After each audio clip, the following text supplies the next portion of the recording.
Blog Talk Radio.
And liftoff on another episode of Tarot Today Radio. For the past 12 years, we've been bringing you the world of tarot. This is the official broadcast of the Tarot Guild, the international organization for tarot lovers, students, and professionals since 2004, with the world's only full-featured tarot social media networking platform, thetarotguild.com. I'm your host, Dax Carlisle, coming to you live from Tucson, Arizona, and joining me is my fabulous co-host.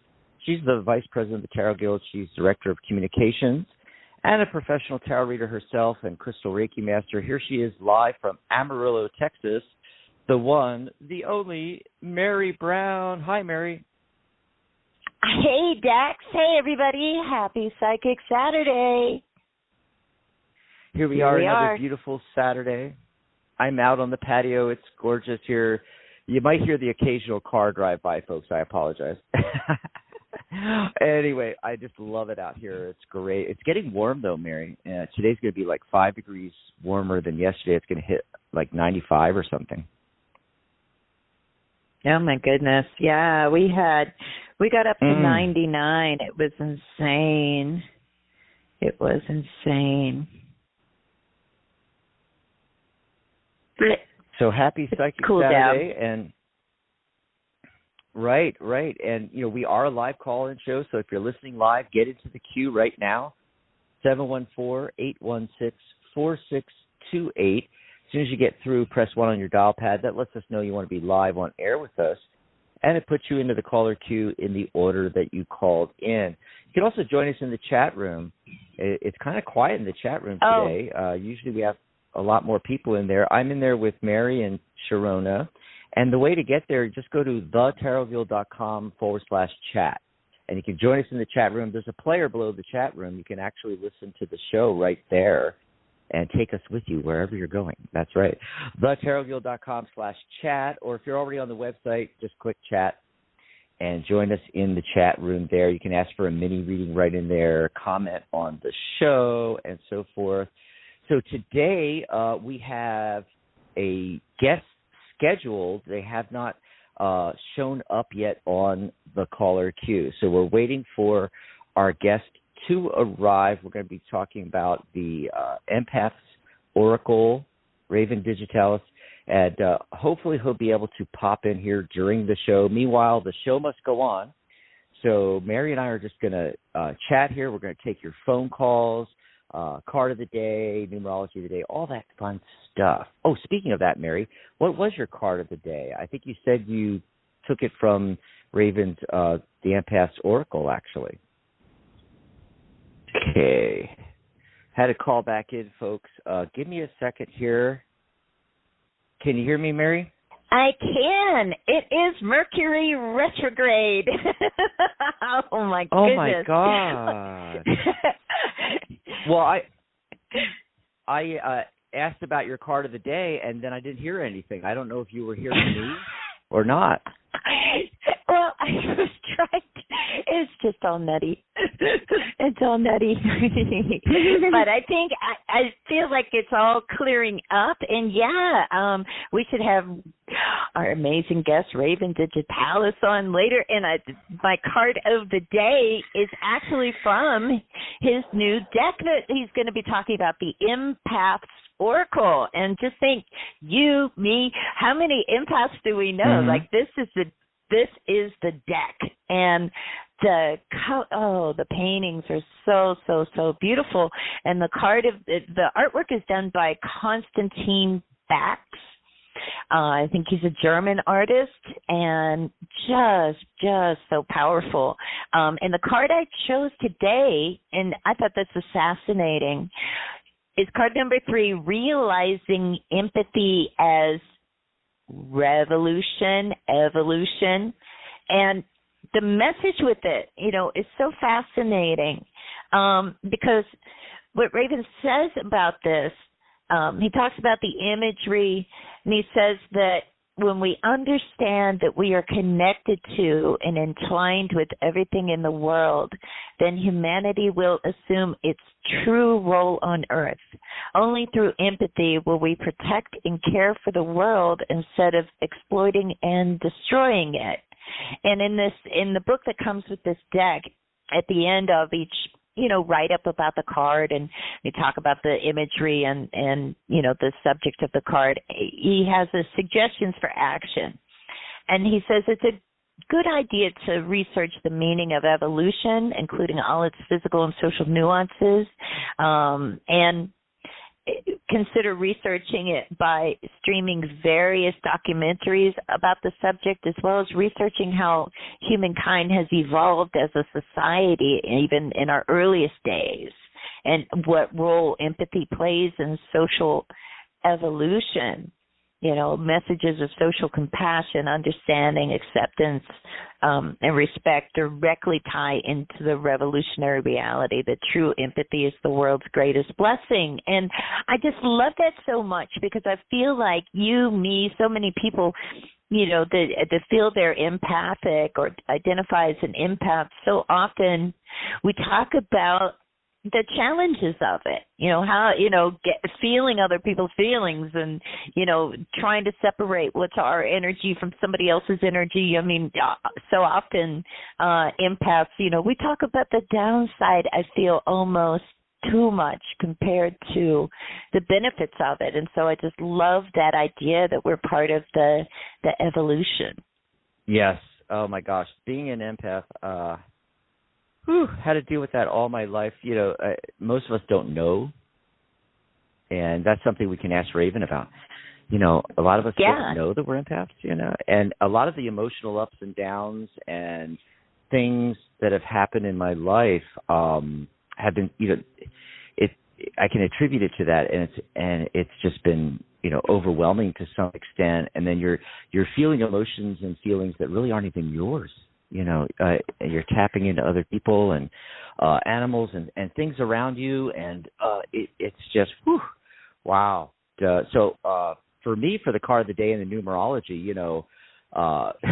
we had a rough start here at the beginning of the radio show, and in the chat room, Sharona mentions, that it's Mercury retrograde. Well, not only that, it's the 5th month. The 14th day, 14 reduces to 5. 1 plus 4 is 5. So chaos number. and when you add the world year number, the 2022, which is the 6, to the 5 and the 5, that's 10, reduces to 1, you get 7. So, okay, the card of the day I got was the Temperance card. All right. So this is a day where you don't want to go to any extremes, Mary. You don't want to make big purchases. You don't want to sign contracts. Nothing like that. You want to just kind of ride the wave through today. Enjoy yourself. And 7 gives us a hint. That's the natural detective number, the highest spiritual number in numerology. And basically it's saying, this is a great day to do research and to study things and take a class and, something like that. Nothing extreme. You don't want to, start relationships, anything, don't get married today. It might be too late if you've been planning the wedding for 20 weeks. But anyway, you know where I'm coming from. You know, it's like ride the roller coasters, go to a good movie, take a spa day, go down to the water, go to the ocean, go to the lake, go to the stream. You know, no extremes today. So that's what I got. Card of the day, numerology of the day. Awesome sauce. And some people are starting to call in here.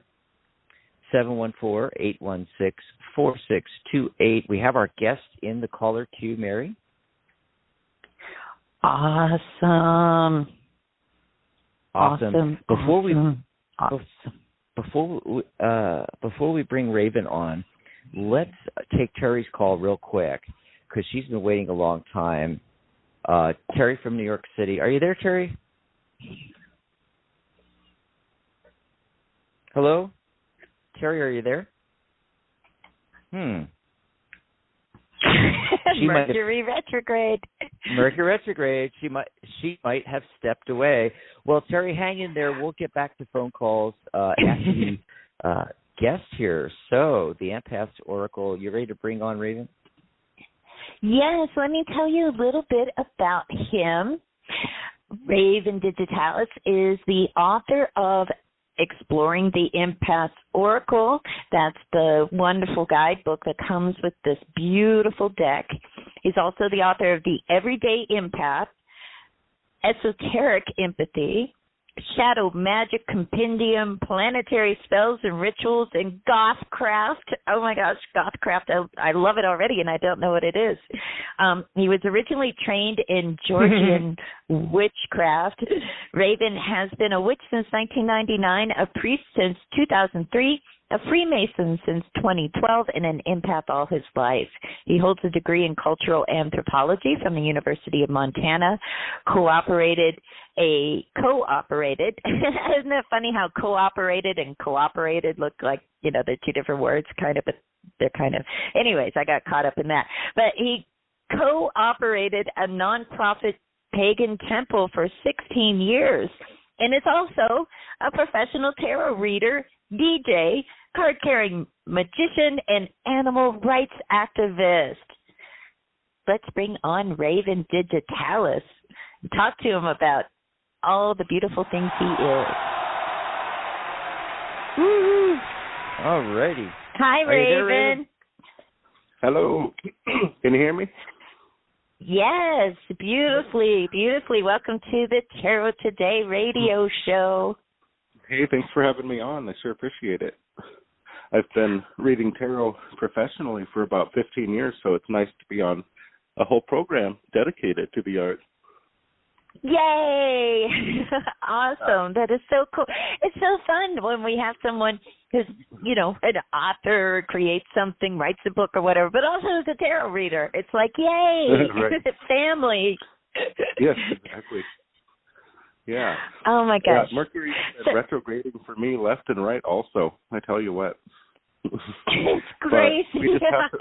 We just have to roll with the punches and adapt. Yeah. The best we Adapt. can. That is a secret. You know, I was reading your bio that comes with the empath, the Exploring the Empath Oracle that comes with the Empath Oracle deck. And what is Gothcraft? I'm so intrigued. I'm like, oh my gosh, I think I love that. What is it? Well, actually, that was the first book that I ever wrote back in 2007, and that book looks at witchcraft and goth culture and how the two can work together and mix together for some people, and some similarities, and it describes what witchcraft is and also many different types of paganism, as well as what gothic culture is and different types of goth and expressions, music, makeup, piercings, and then it gets into kind of, shadow magic kind of work, a lot of self-examination, and how the two cultures can mix together. It was very controversial, trust me. Wow. I'm gonna have to find that book. That sounds like right up my alley. It's a fun one. I don't know if you heard what Dax and I were talking about at the beginning of the show about being an empath and just how, I chose for the card of the day, the card number 3 from your deck, realizing empathy is evolution, because I just felt like that's such a positive, and so often we talk about it in kind of the negative ways. We talk about, I'm an empath, so I can't handle that. It was too much for me. I feel like that's so much of what we wind up saying, and of course we're only connecting and sharing by saying those things, but they're kind of negative. And it seems to me that you see more the benefits of it, and you've been an empath forever. Can you kind of talk about, what that journey was like for you, and what did you find beneficial in it?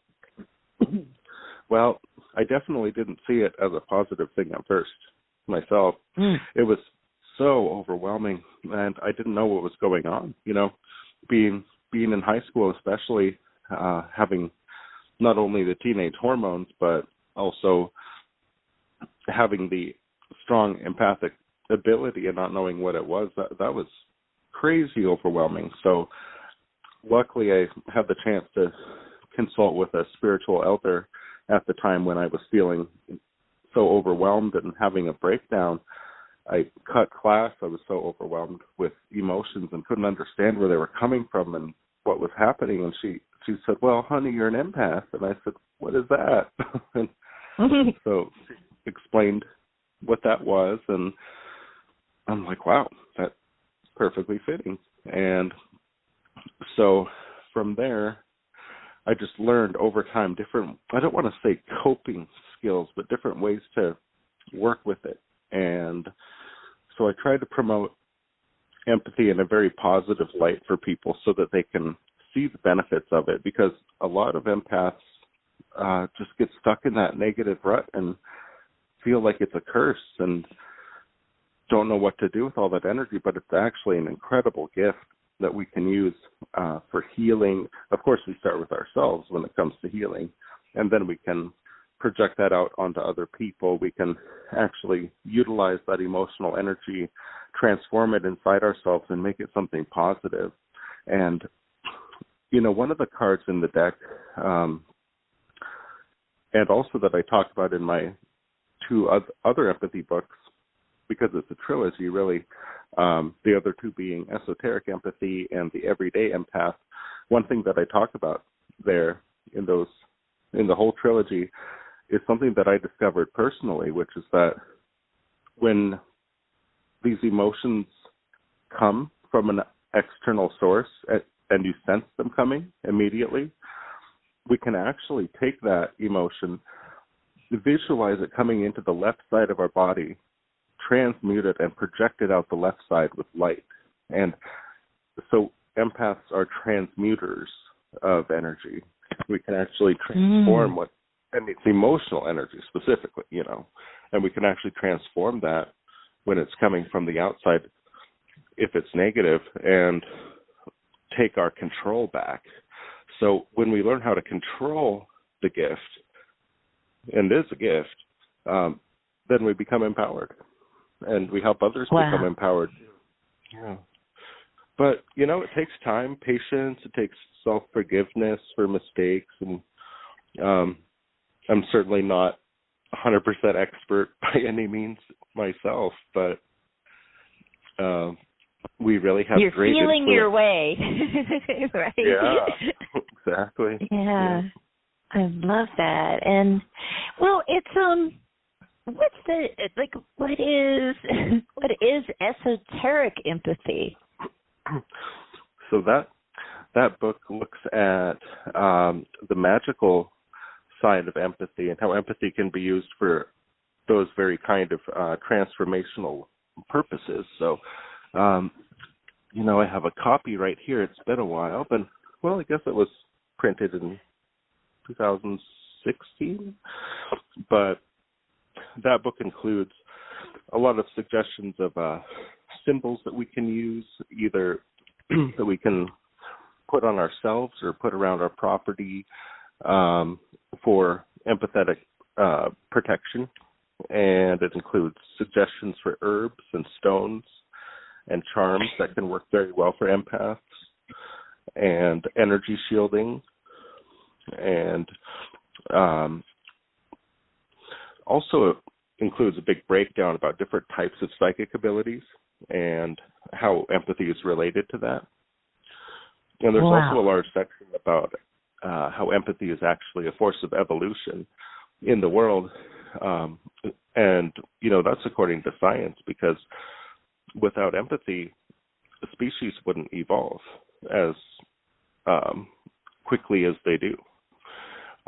It would just be a lot of fighting, Yeah, it's like, I don't care. I can't connect you. We have to work together to survive, right? Well, that is so fascinating, because that's something that, you writing all these books about empathy, you have to encounter a lot of people contacting you who are, wondering about how to deal with their empathy as well. I know even just doing this radio show, that happens a lot, where people will approach us about it, and I have to get your book. Your book sounds exactly like perfect. Where have you been all my life, Raven? Come on. on the bookshelves waiting for you. But I'll be sure you get one, definitely. Yeah. Yeah, and because a lot of people ask me about stones, because I do another show called There's a Rock for that that's just about crystals. And I myself, when I'm doing readings, I use hematite to represent my empathic shield, because it kind of has that shiny exterior, polished hematite, so it looks like a mirror, so it sort of bounces off. But right. I totally want to know what you're into. What are you doing? For your crystals and herbs and stuff. But yeah, hematite's a great one, and I have 20 ear piercings, and some of them are hematite specifically for that reason. Wow. Oh, that's awesome. We got to talk about this deck of yours. It blew my socks off. I got it on Friday, and I was like, whoa. It's the artwork is so gorgeous. Constantine Dax. How did the two of you end up doing a deck set together? How did that work out? Okay, well, the funny thing, I live in Hawaii, and I was born and raised in Montana, but I've lived here for a couple of years, so shipping takes a little bit longer out here, and I don't even have a copy of it yet. So I don't even have a copy of my own deck yet. But all these people. Well, you're gonna love it. I can't wait. I can't wait to hold it. But wait till you see it. I can't wait. Yeah, his artwork is just outstanding. It's all acrylic, hand painted, nothing digitally altered, and wow, everything just synchronized for us. I got the vision to write the deck. The powers that be told me this is what you need to do to complete the Empath Trilogy. And I was like, I didn't realize it was going to be a trilogy, but okay. And so I just looked online for modern abstract psychedelic artists, and he popped up in an article, and I said, you're the one I've been waiting for. And so I went on his website, contacted him, and immediately he said, yes, let's do this. I'm in. I've been wanting to do a deck forever, and this is a perfect project. And so we just became buddies, and a lot of his pre-existing pieces fit exactly what I had in mind for various cards, and then he made some originals for the deck as well. And it just came together seamlessly, and we pitched it to Llewellyn Publications, and they took it right away, and everything just went smoothly without any hitches, and that's how it's meant to be, Oh, yeah. I mean, it really, it's so fitting. His art totally And it looks like energy painting. You know, it's just so gorgeous. And you know, in the book you talk about the power of three, and you know, Dax, our co-host here, is a numerologist and teaches you know, he teaches how to read tarot, learning using numerology. It's fascinating. People are so into numbers, and often, you know, there's a specific one. So you said in many ways this deck represents like a spiritual trilogy, or trinity rather, right? And can you talk about why the power of three was, you know, connecting to you? Well, you know, I did grow up watching shows like Charmed, The Power of Three. I love Charmed. Oh, yeah. There you go. I was just Even watching the new one's pretty good. Last night. Were you watching the newer one or the classic? Right. I was watching the latest, the last episode that came out last week, I think it was, Okay. Of the new one. It's a fun show. Yep. And it's true, Power of Three. It's a goddess number. I've always known it to be the goddess number, and in esoteric Kabbalah, the number 3 is Ima, or Amma, the Great Mother, also, and the phases of the moon are represented in 3. So it's just and also some might see 3 as, you know, combinate the sum greater. What do they say? Greater than the sum of its parts, because 2 individuals or 2 forces, or masculine and feminine, create a third. It's a lot like the Lover's card in the Thoth deck that I use. Its theme is actually the sacred third that's created from 2, like the Holy Child. And so 3 is like the it's like the number of completion. That's what, you know, one thing that just kind of crosses my mind is it sounds like you're so well versed on, you know, other systems like Kabbalah, numerology, you know, esotericism in general, and yet you didn't.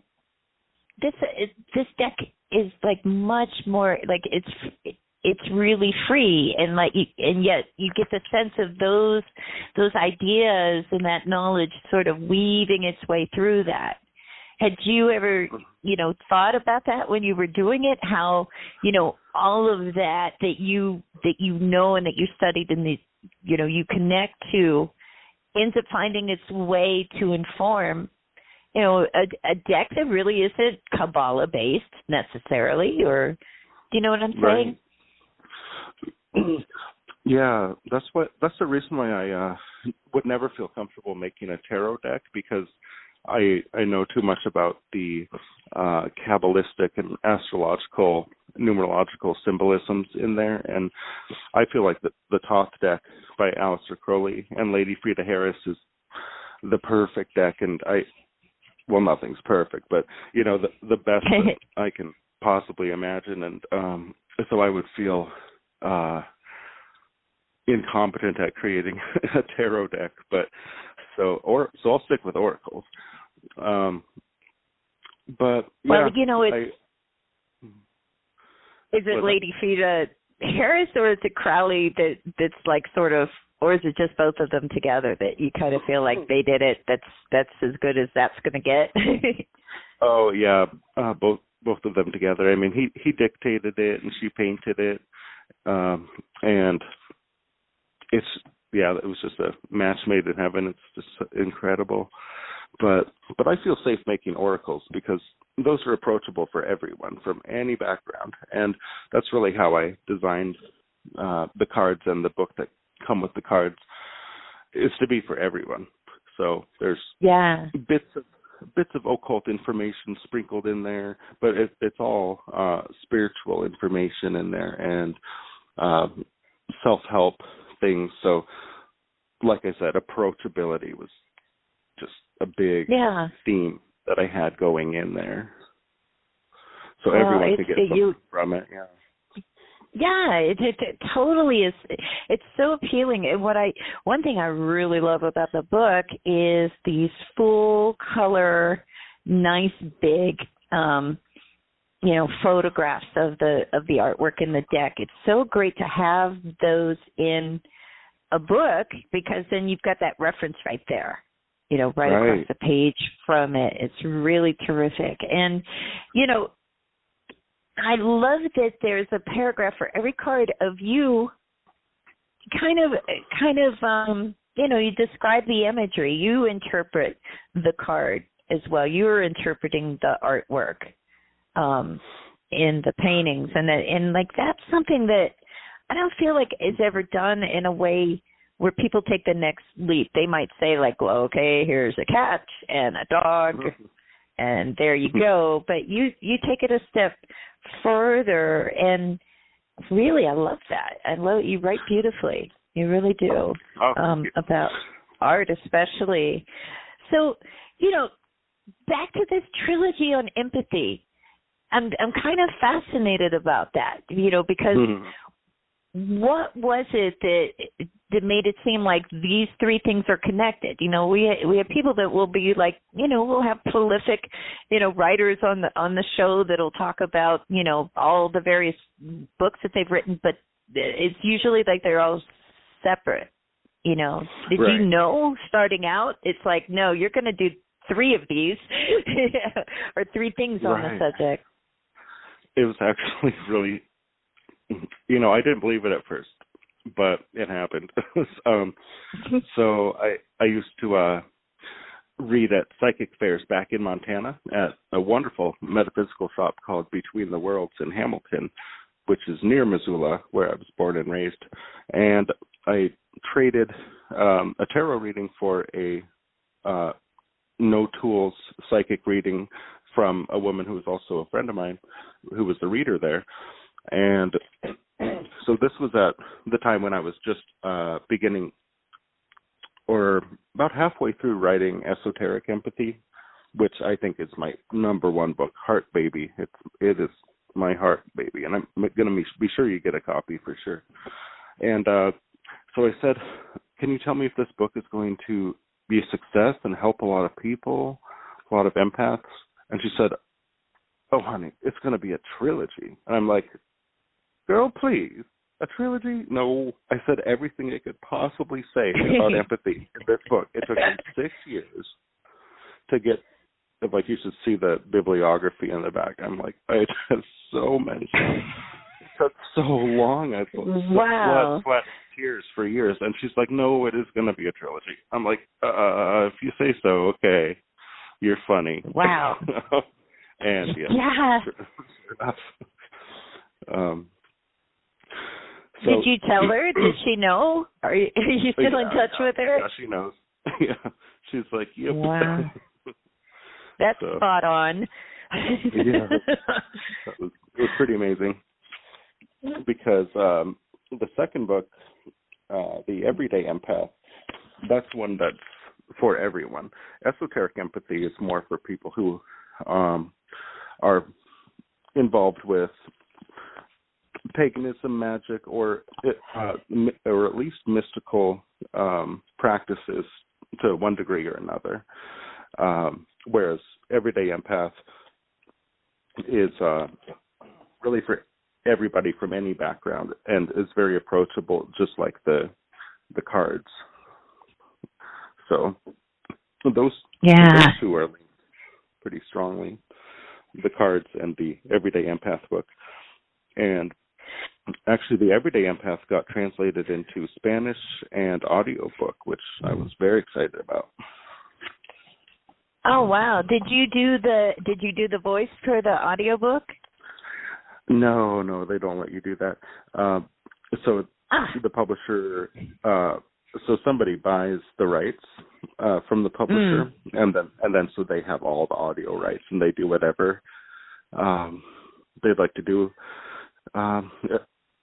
It's read by an old Hollywood actor, and I don't remember his name. It sounds okay. I've listened to little bits of it, and I mean, I'm just happy that it's audiobook. I wish I was the one reading it, but I'm just glad it's being spoken. Yeah. That's huge. I mean, I think that's huge when your work gets translated either into an audiobook and then also into other languages. It's great because it's like it's spreading out. It's spreading out more and more. So congratulations on that. That's awesome. But now what? That the trilogy is completed. You can't turn it into a quadruple something, right? Nobody does that, do they? What do you do now? No. I've got plenty of irons in the fire, actually. My book, Shadow Magic Compendium, which was the book after Gothcraft, that one's a book that explores, I would say it's more like shamanic in nature. It looks at the shadow. There's different chapters like the internal shadow, external shadow, the shadow of society, shadow of nature, shadow of death, things like that. And so that book went out of print last year. And so I said to the universe, well, now that the rights have been reverted back to me, I don't want this to gather virtual dust. So if there's a publisher that wants to reprint it, please let it be known. And then a month later, I had the new Crossed Crow Press from Chicago contact me and say, hey, we want to reprint this book. And I said, yes, let's do it. And so I did a revised, expanded version of it. So that's in the works right now. That'll be out, I think, August. And so it'll have a whole new cover, and it just looks gorgeous. They did the hand-drawn cover art for that.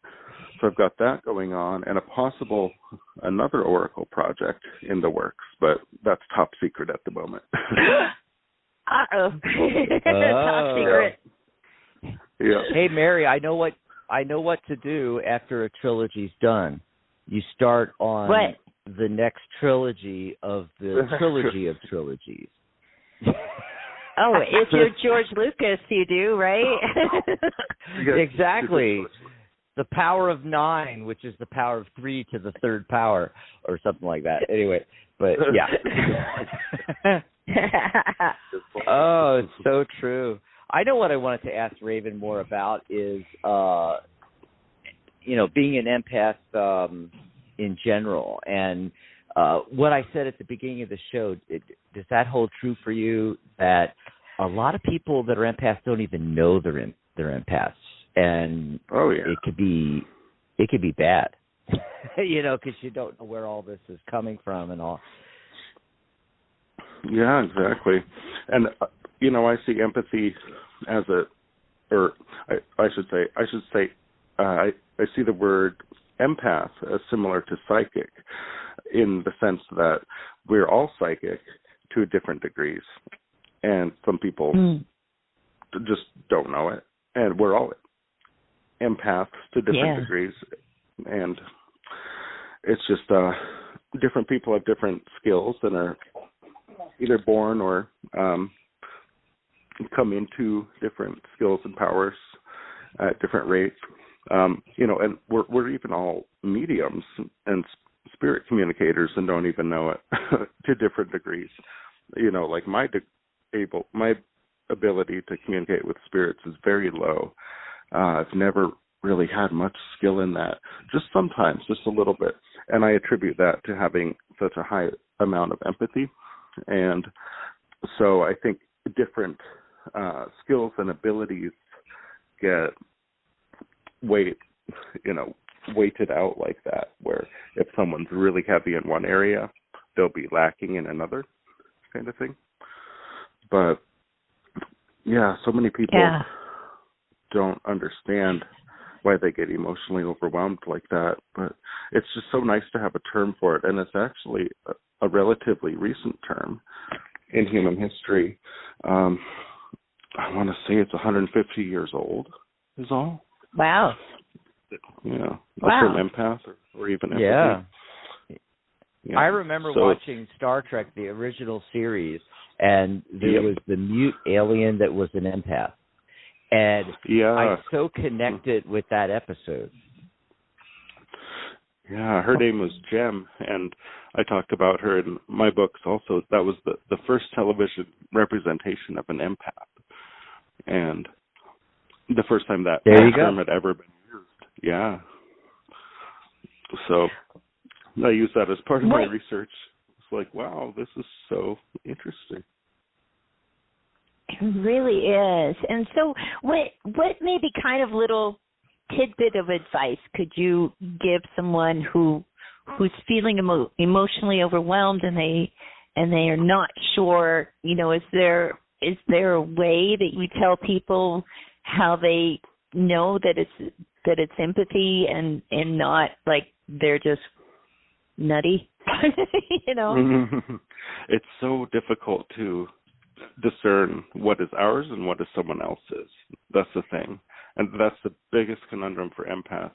And that's why I made the first card in the deck establishing emotional boundaries, because we need to realize what is ours and what is others. I've seen people say, I'm so empathic, I'm absorbing all these emotions, but it's actually mostly their own, or vice versa. And so it's hard to get to that place of discernment, but it's possible. It takes stepping back, takes having time alone to process. I'm a big fan of meditating and rewinding the day mentally, or trying to find out, why am I feeling agitated now? I have nothing to feel agitated about specifically. Where's this coming from? So I'll just take a little space, even if I'm at work. I do healthcare work also. And luckily I'm able to take some breaks, and I can just take a step back in my mind, take some deep breaths, and be like, oh, I think it might have come from this very brief exchange that I had 3 hours ago. Didn't even think about that. So if we just take a step back, have some mindfulness, dig a little deeper, we can look for those origins of where the emotions come from, and just knowing where they come from is half the battle. but we don't have to know where they come from necessarily to work with them. So that's not a requirement either. And that's why in my books and in the cards, the book that comes with the cards, I give some techniques of energy cleansing and ways to just gain empowerment back and to call on certain spirits, ancestors, guardians, and guides, and different techniques just to work with what we have if we're overwhelmed. And we were talking about stones. I have to say that the number one empath stone for being overwhelmed is black tourmaline. That's the number one. Hematite's great, and I love what you said about the mirror effect for polished tourmaline. I didn't think about that. But that's so true. It is a mirroring effect. But black tourmaline is the empath stone, I would say. It shouldn't be worn every day, though, because because it's such a powerful blockade. But if I'm going to go, for example, if I'm not feeling 100% or didn't get enough sleep or something, and I have to go into a grocery store, run all these errands, I'll put on my black tourmaline necklace just to have that shield up, because my energy is vulnerable at that point. So it's just like a certain time and place for black tourmaline. Yeah, I agree with that. And even because those black stones are often so good at absorbing like any negative energies, and kind of they're great at transmuting them as well. I've got it's like you're talking about it, and I've got a piece of black tourmaline right here, and I'm actually wearing a bracelet that has hematite, tiger eye, and not Tourmaline, but oh my God, black obsidian. You know, because it's got that real protective. But you're so right about like don't wear it all the time because it's kind of like too much of anything isn't good. That's how I kind of look at it. Like you got to take a break sometime, you know, from a stone's energy to kind of see where your energy is at. Exactly. You know? Yeah. Yeah, but oh my gosh, Raven, the time has just flown. This has been so awesome talking to you. I want to say and learning about you, and oh my gosh, it's like seriously, I've got to like get more into all this other stuff you've done. I got to catch up. More books to read. Oh, thank you. Well, I sure appreciate being here, and you know, like I said, I still don't have a copy of the deck, so I was surprised when you mentioned I'll have one in a few days. I think that's I was going to say I can lend you mine. Yeah. Probably get this from Texas. Yeah. Oh my gosh. Well, you're going to love your deck when you get it. Great. Well, see, I didn't know that the book actually had colored pictures in it. I didn't know it was a colored book. That's it's great to hear. They did a great job. I mean, you know, Llewellyn's a class act, anyways. They, you know, they do it upright. But man, sometimes they do something that's just like a little extra, and it just makes such a difference. And they did that with this set.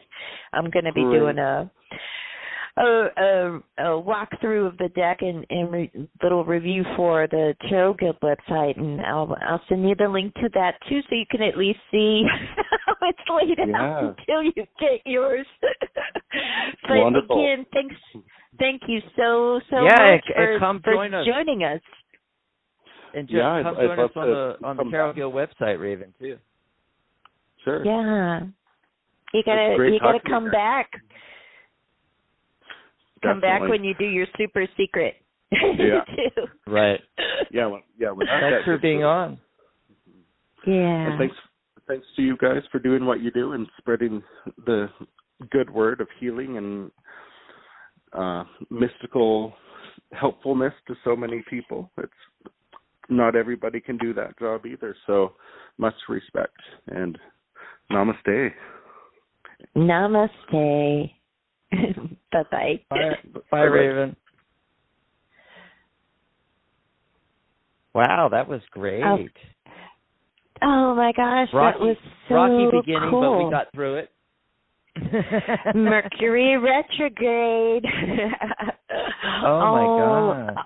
It's been going on all week, even on a funny level too, you know, because I tried to record a reading I did for someone earlier this week, and it was just like this really loud humming noise. I'm like, what happened? You know, and then another friend of mine was like, I dropped my phone in the toilet today.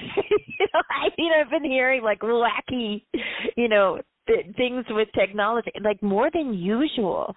It's just kind of a bizarre thing happening. I don't know why it is. I mean, I should get somebody like Monty Farber on or something to explain to us why some Mercury retrogrades are more wacky than others, because this has seemed like a really wacky one to me. But despite all that, we still have been...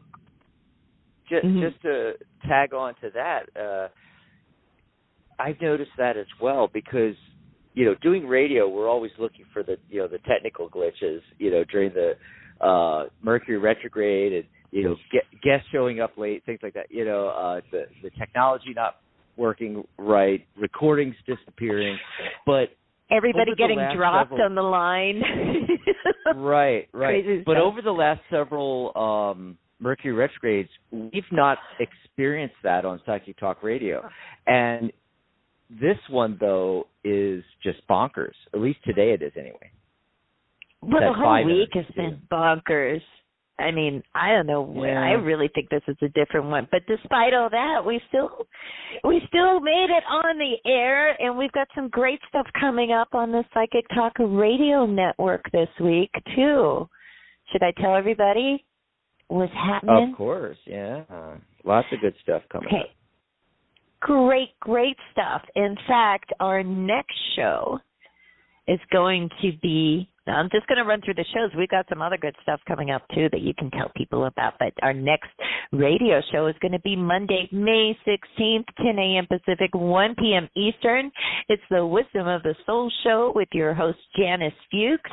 And that's going to be followed on Monday at 11 a.m. Pacific, an hour later, 2 p.m. Eastern, with Spiritual Guidance Radio with angelic channel and healer Catherine Hahn, giving free on-air guidance. And then you and I will be back next Saturday, 11 a.m. Pacific, 2 p.m. Eastern, with the Tarot Today radio show. And we have a special guest, Jack Chanick, author of Tarot for Real Life. Plus, we'll be taking some calls and doing some free tarot mini readings. And then we wind up this fabulous week on Sunday, May 22nd at 11 a.m. Pacific, 2 p.m. Eastern, with the Magic Universe show with your host, Sharonis Rapsic. And she's going to have a special guest on, Cherry of Cherry's Tarot, and they're going to be giving free readings as well. So it's going to be a great week here on the Psychic Talk Radio Network, and we've also got some really great things happening at the Tarot Guild, right? That's right. In fact, tomorrow you can join us this Sunday, the 15th, 1 p.m. Pacific, 4 p.m. Eastern, and we're going to have a workshop called Tarot Magic with our own Sharona Rapsic. That's going to be great. I already got the handout up there on the access page and all. You can join us for that. And then I was just talking to Brenda Elizabeth because next Sunday, the following Sunday, so and I got my dates, not sure here. I think it's the 22nd. The 22nd, she's doing a workshop on tarot and dreams. And this is what she literally just sent me this morning. She said, use tarot and your intuition to gain insight into your dreams. Learn fascinating and easy methods to interpret your dreams and understand the deeper meaning of signs and symbols in your dreams. So that's going to be fantastic.